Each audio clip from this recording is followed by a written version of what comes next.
ওনার ভাইকে রাত্রিবেলা নিশি ডাকে।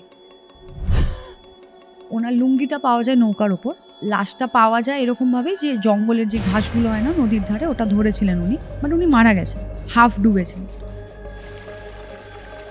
ওদের মধ্যে একজন খুব ভয় পেয়েছে, তো আমি ওই ঘরে পাটা রাখার সঙ্গে সঙ্গে ফিল করলাম এই ঘরটা ভালো না। আমার হাত ঠান্ডা হচ্ছে আর কপাল দিয়ে ঘাম টপ টপ করে পড়ছে।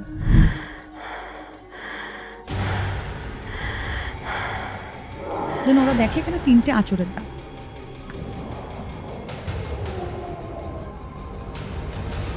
বাড়ি ফেরার পর রিজু দেখে ওর এখানে বুকের দিকে 3টে দাগ ওরও রয়েছে, ওটা দিয়ে রক্ত বেরোচ্ছে, জাস্ট হিল হচ্ছে।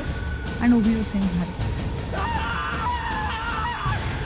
উনি নাকি জবরদস্তি এসে গলা কেটে মাটির তলায় পুঁতে দিতেন। সিরিয়াসলি? হ্যাঁ, সেটা ওই রুমটার নিচেই 2 থেকে 3 হাজার লোক পোঁতা রয়েছে।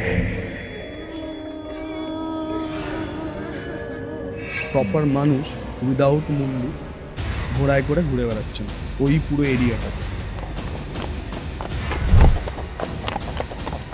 কেউ ওনাকে পেছনে টেনেছে এবং আয়রনিক্যালি এটাই পাওয়া যায় পোস্টমর্টমে পেটে জল নেই। একটা মানুষ যদি ডুবে মারা যায় পেটে জল পাওয়াটা ম্যান্ডেট, বাট পাওয়া যায়নি। যে আমাকে না ওখানে টানছে, মানে আমি যেতে চাইছি, আমার খুব যেতে ইচ্ছা করছে, মানে এটা রাত্রিবেলা কথা না।